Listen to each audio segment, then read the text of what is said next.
नमस्कार, स्वागत है आपका ओम शक्ति टीवी में। ये तो सब जानते हैं कि रामायण और महाभारत दोनों अलग अलग युग की कहानियाँ हैं। एक युग को पूरा होने में कई हजार साल लग जाते हैं। इसमें रामायण की कहानी त्रेता युग की कहानी है, जबकि महाभारत का जिक्र द्वापर युग में है। यानी रामायण पहले की कहानी है और महाभारत उसके बाद की कहानी। हो सकता है आपने टीवी पर रामायण और महाभारत दोनों देखी होगी, जिनमें कई तरह के किरदार मौजूद हैं।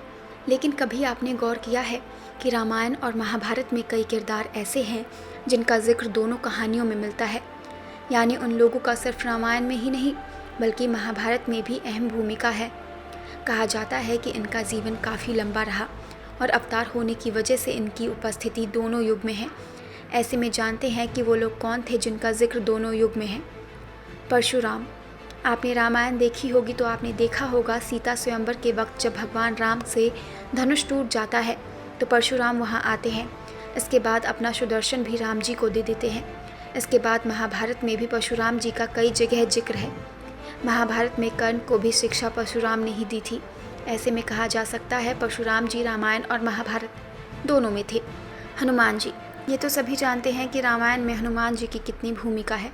उन्होंने राम और रावण के युद्ध में अहम भूमिका निभाई थी और उन्हें राम भक्त के तौर पर जाना जाता है।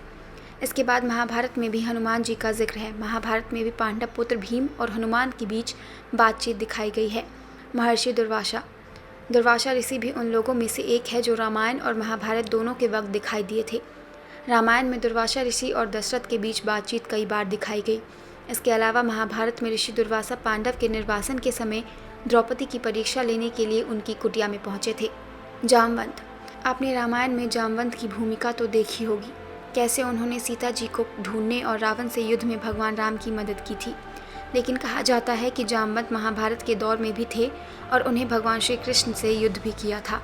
ऐसी ही खबरों के लिए जुड़े रहे हमारे साथ और देखते रहे ओम शक्ति टीवी। साथ ही like, subscribe, share and comment करना बिल्कुल ना भूलें। धन्यवाद।